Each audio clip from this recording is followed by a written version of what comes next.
1989 में बंगाल गवर्नमेंट ने, बालमुकुंद जी को याद होगा, एक सर्कुलर निकाला कि साहब मुस्लिम आक्रांताओं ने जो मंदिर तोड़े हैं या जो भी क्रूरताएं की हैं उनका किसी हिस्ट्री की किताब में जिक्र नहीं किया जाएगा, ना उनकी चर्चा की जाएगी।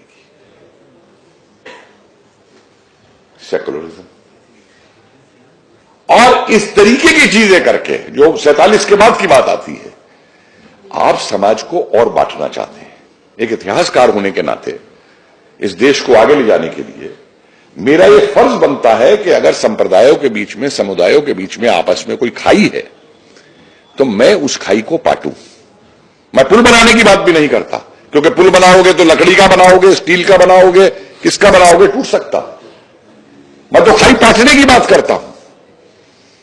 लेकिन इस तरीके की हरकतें करके ये उस खाई को और बढ़ाते हैं, और खाई पाटने का तरीका है।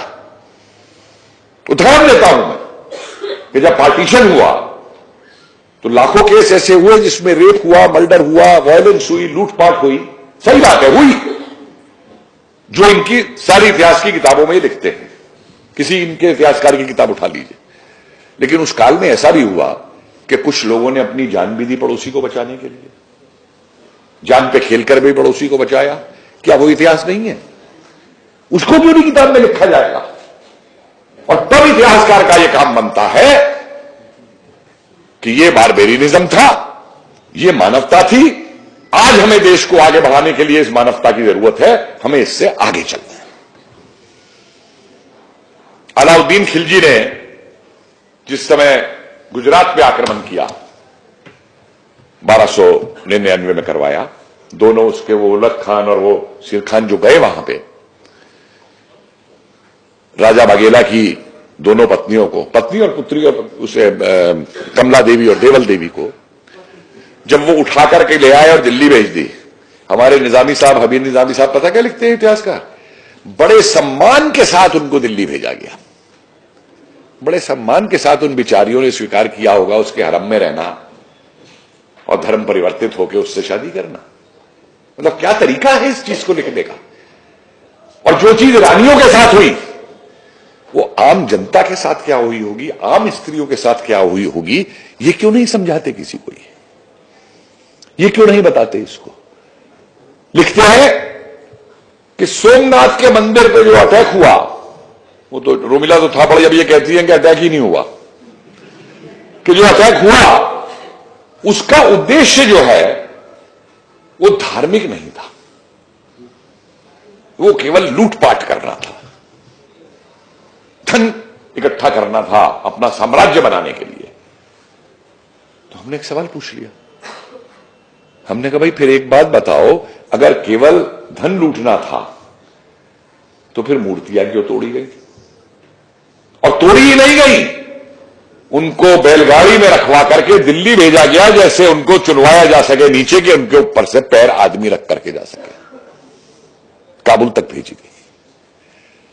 इसको आप छुपाते हैं। और फिर वो लिखते हैं निजामी साहब तो कि साहब इस पीरियड का जो इतिहास है ना, उसको हिंदू मुस्लिम करके नहीं देखा जाना चाहिए, उसको दिखाना चाहिए मुस्लिम्स एंड नॉन मुस्लिम्स। इस पूरी उसकी व्याख्या करते हुए जो गुजरात के ऊपर अत्याचार हुए, और चित्तौड़ से पहले रणथंभौर में जौहर व्रत हो चुका है, जालौर में जौहर व्रत हो चुका है, और यही नहीं, गुजरात से जो सेना इनकी लौट रही है, इनमें जो नए धर्म परिवर्तित करके इन्होंने मुसलमान बनाए थे, उन्होंने विद्रोह कर दिया, उसके उसूल खान के भाई को मार दिया गया। और उसके बाद में जो अत्याचार हुआ, खुद बर्नी लिखता है कि इतिहास में पहली बार इस तरीके की क्रूरता अलाउद्दीन खिलजी के समय में शुरू हुई कि बच्चों तक के टुकड़े काट करके उनकी मांओं के ऊपर फेंक दिए गए, गोदियों के अंदर उनकी। वो इतिहास नहीं है फिर बर्नी का लिखा हुआ। ये तो आप कह देंगे जी उसने जिक्र नहीं किया इसलिए वो इतिहास नहीं है। जरा इस इतिहास को भी तो हिम्मत करिए पढ़ाने की क्लासरूम के अंदर, फिर वो इतिहास पढ़ाते हुए आपको क्यों शर्म आती है? और जो ये घटनाएं उस समय घटी, चाहे वो रणथंभौर हो, चाहे जालौर हो, चाहे गुजरात हो, अगर नक्शा उठा के देखिए, क्या ये वृतांत जो है चित्तौड़गढ़ नहीं पहुंचे होंगे? क्या चित्तौड़ की जनता इससे अवगत नहीं होगी? अरे इनको मालूम भी है कि जौहर का मतलब क्या है। फिल्म तो आप बहुत बढ़िया करोड़ों रुपए लगा के बिठा देंगे। आप तो फिल्म के अंदर भी जब स्त्री जौहर करने जा रही होगी तो उस पर म्यूजिक बना के धन धनाधन और उसका मेकअप करा के और उसको कराते हुए जौहर दिखाने को आप फिल्म के अंदर भेज देंगे। क्रिएटिविटी है हमारी, ये एक्सप्रेशन ऑफ क्रिएटिविटी है, ये एक्सप्रेशन ऑफ आर्ट है।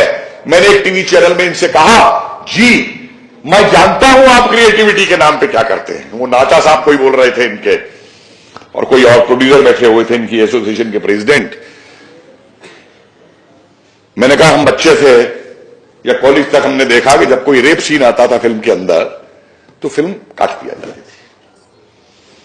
आज इस क्रिएटिविटी के नाम पे आपका प्रोड्यूसर जो है वो 15 मिनट तक रेप सीन को दिखाता है फिल्म के अंदर कि कितना जेन्युइन वो रेप है और कितना क्रिएटिव वो रेप है। यह है आपकी क्रिएटिविटी। मैंने एक एड रुकवाया था जिस समय निर्भया केस दिल्ली के अंदर चल रहा था, टीवी पे डिबेट हो रही है बड़ी सीरियस, फिर वो कहेगा हमारे साथ बने रहिए, 2 मिनट के बाद आइए, और 2 मिनट का जो पहला ब्रेक होता है उसमें एड दिखाया गया विराट कोहली साहब जो है कि मोबाइल से खेल रहे हैं और कह रहे हैं मैंने लड़की बताने के 2 नए तरीके सीख लिए। आपका बॉलीवुड इस मानसिकता से ग्रस्त है। क्यों मुस्तफा नाम का पिक्चर जो नाना पाटेकर की थी उसका नाम बदल के गुलाम मुस्तफा रख दिया गया फिर? और इतनी अगर आपकी धार्मिक स्वतंत्रता और फ्रीडम ऑफ एक्सप्रेशन है तो तस्लीमा नसरीन को बंगाल से सीपीएम की गवर्नमेंट ने निकलने के ऑर्डर क्यों दे दिए थे? क्या वहां पे फेमिनिज्म नहीं आता था? वहां पे स्त्री की बात नहीं आती थी? वहां फ्रीडम ऑफ एक्सप्रेशन नहीं आता था? तो फिर क्यों नहीं भाई उसकी किताब, अपना ये क्या नाम है, सलमान रश्दी की किताब जो है, करिए ना, फ्रीडम ऑफ एक्सप्रेशन है, उसको करिए, कौन रोकता है आपको? ये फ्रीडम ऑफ एक्सप्रेशन भी कल ही कहा मैंने, पत्रकार को कहा जब मुझे कोई फोन कर रहा था कि आप यहां क्यों बोलने आ रहे हैं, इजाजत कैसे मिल गई हो? मैं कहा अच्छा भैया हमारी तो जबानें बंद है, हमको तो फ्रीडम ही नहीं किसी चीज की, हम तो अपनी जबान से बोल ही नहीं सकते, भेड़िया पहना दो हमको। तो ये जेएनयू में जिन्होंने जाके फ्रीडम ऑफ एक्सप्रेशन चिल्लाई वो राजा साहब सीपीआई के और राहुल गांधी जी, ये राहुल ही नाम है ना, मैं भूल जाता हूं बार बार पप्पू के चक्कर में, वो राहुल गांधी जी कि फ्रीडम ऑफ एक्सप्रेशन चाहिए, फ्रीडम ऑफ एक्सप्रेशन चाहिए। अरे इनसे कोई सवाल पूछे कि जब इमरजेंसी लगी तो जो जेएनयू में किस तरीके से गिरफ्तारियां कराई गई थी, जब सीपीआई के प्रोफेसर ने बुर्का पहन करके हॉस्टल्स के अंदर जा जाके इशारे कर करके लोगों को गिरफ्तार कराया था, दुनिया नाम जानती है उस प्रोफेसर का, और उस सीपीआई ने सपोर्ट किया था उस इमरजेंसी को। भूल गए 1883 में क्या हुआ था जब इंदिरा गांधी ने 1500 गिरफ्तार करवा दिए थे स्टूडेंट्स वहां पर जेएनयू के, तिहाड़ जेल के अंदर पड़े हुए थे, तब फ्रीडम ऑफ एक्सप्रेशन का कोई जिक्र नहीं था। और जेएनयू में फ्रीडम ऑफ एक्सप्रेशन, जहां गाइड अपने स्टूडेंट को एक लाइन उसकी मर्जी की नहीं लिखने देता अगर वो गाइड की आइडियोलॉजी के साथ में मेल नहीं खाती तो। जवाब दे मुझे जेएनयू वाले इस बात का प्रोफेसर, और मैं एक के बाद एक उदाहरण दूंगा आपको। आज तक एक पीएचडी इन्होंने 1857 पे नहीं करवाई,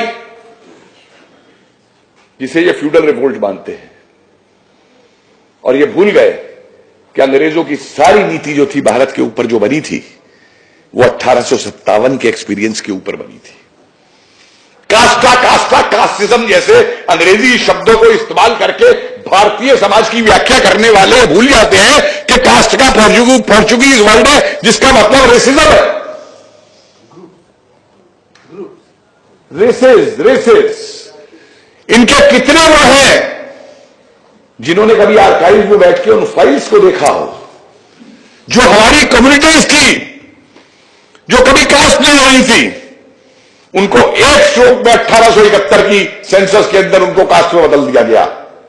20 में गिना सकता हूं, नाई, धोबी, कुम्हार, लोहार, ये सब हमारी प्रोफेशनल कम्युनिटीज थी। अंग्रेजों ने मास्टर रेसेस क्रिएट की, क्रिमिनल ट्राइब्स क्रिएट किए, क्रिमिनल कास्ट क्रिएट की, उनको ही नहीं लेकर के आएंगे। उसके बाद वापस इस पे आते हुए जिसने अपने ससुर, क्या कहूं, ससुर और चाचा दोनों को मार करके सत्ता हासिल की। मालूम है उसकी क्रूरता के बारे में बर्मी क्या लिखता है? मैं उसको पढ़ के सुनाना चाहता हूं आपको। वैसे तो आ रहा है आपकी लेख में एक मेरे 5 जन्ने में, लेकिन मैं उसे पढ़ के सुनाना चाहता हूं आपको। वो ये किताब में नहीं लिखेंगे। सुनिए, वह संपन्नता के नशे में चूर था। महत्वाकांक्षाएं और बड़े बड़े उद्देश्य जो उसकी पहुंच से भी दूर थे, एक कीड़े की तरह उसके दिमाग में जम गए थे और वह इस प्रकार की परिकल्पनाएं करता था जैसी कि पहले किसी भी राजा ने नहीं की थी। अपनी इन बेवकूफियों के कारण वह अपना दिमाग खो चुका था। वह गुस्सैला, अड़ियल और कठोर हृदय वाला था और फिर भी दुनिया उस पर मुस्कुराती थी क्योंकि वह अपनी योजनाओं में सफल हो जाता था। इसलिए वह और दुष्ट और घमंडी हो गया था। यह बर्नी ने लिखा है अलाउद्दीन के बारे में, मैंने नहीं लिखा है। इसको नहीं ये कोट करेंगे और कहेंगे, मतलब हबीब निजामी दोनों लिखते हैं कि अलाउद्दीन जो है सबसे कुशल मुगल शासक था इस देश का, क्योंकि इनका क्राइटेरिया तो वही मार्केट इकोनॉमी और वो देखना है ना, वो पूरी की पूरी। भैया मलिक गफूर से उसके क्या संबंध थे वो भी दिखा दो जरा। उसकी तो जो डायनेस्टी है, उसके तो वंश का नाश ही इससे हुआ। जब इनका खलजियों का जो आखिरी राजा था, वो नसरुल्लाह नामक किन्नर के साथ उसके संबंध थे और उस किन्नर ने उसको मार करके, वो किन्नर खुद दिल्ली के तख्त पर बैठ गया था, जिसको फिरोज शाह तुगला ने बाद में हटाया। हिम्मत है तो लिखो किताब के अंदर इतिहास की,